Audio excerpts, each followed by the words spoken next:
Hey guys, welcome back to another episode of Auto Amateur and Project 996. In this episode, we're going to be removing the instrument cluster from the inside of the car and swapping out the gauge face. Let's go check it out.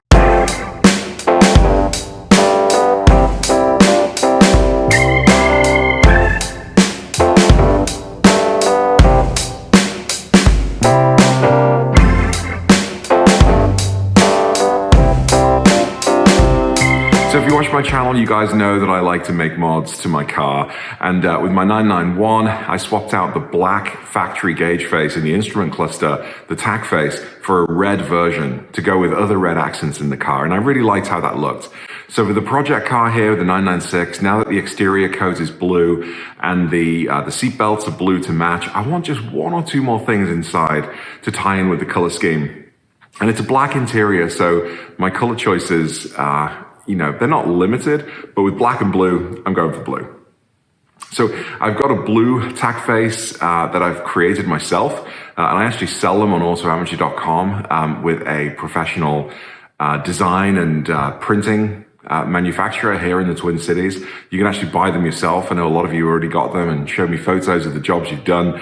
And I do them for the 996 and the 991, the 718, the 981, the 986, the Macan, the Cayman, pretty much all of the popular models apart from the 997. I'm still working on that prototype.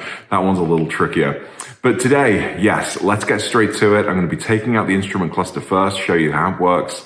I've also removed the steering wheel recently, so I'm going to be doing that as well because that's off to get reupholstered and new leather, etc., refurbished. So steering wheel, instrument cluster, Tach face, and then we're going to put it all back together and see before and after. Let's go. So of course, here's the instrument cluster now, and I'm going to be removing the cover of the microphone and the hazard warning light here to get to two Torx screws, which will then allow me to pry off the instrument cluster. Once I've done with that, I'm going to be putting this on the workbench, turning it upside down and removing a couple more screws that keep the instrument cluster in place within the housing. Once I've done that, then on the back of the instrument cluster are probably about a dozen little screws that hold the faceplate onto the circuitry and the back of the instrument cluster itself. So relatively straightforward, just needs a bit of patience, a little fiddly, but I think it's going to look great once we're finished.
Okay, so let's do a quick review.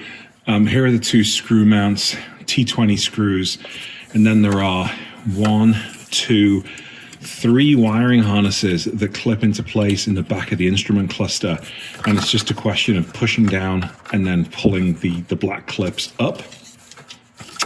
And then finally, the warning light is connected in, I've never seen a wiring connection like this before. Before you can actually take this out, you need to use a flathead screwdriver, and with these two little clips depressed, you actually pull this forward and out of the instrument cluster, which removes it from the wiring panel, or from this switch, and then you can lift this up and out of the instrument cluster. But that's it. And look at that, it just sort of sits so nicely there in the dash.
through the black hole. Sing for my soul. Through the black hole. Hey guys, that's it for another episode. Tell me what you think. Do you like it? Hit me up in the comments below. Like, subscribe. Thanks so much for tuning in and for continuing to follow Auto Amateur here on YouTube. And also, thank you for tuning in to my new podcast with Andy Gaunt from Last Rasp, Curb and Canyon. If you haven't checked it out yet, we'd really appreciate you coming along and subscribing and checking out our weekly pods that drop at midnight on Saturday GMT every week. This week one is really funny. We've got guest panelists. We've got just good old banter between Andy and myself talking about all things Porsche. It's going to be a lot of fun. All right, guys. See you in the next video soon. Take care. Bye.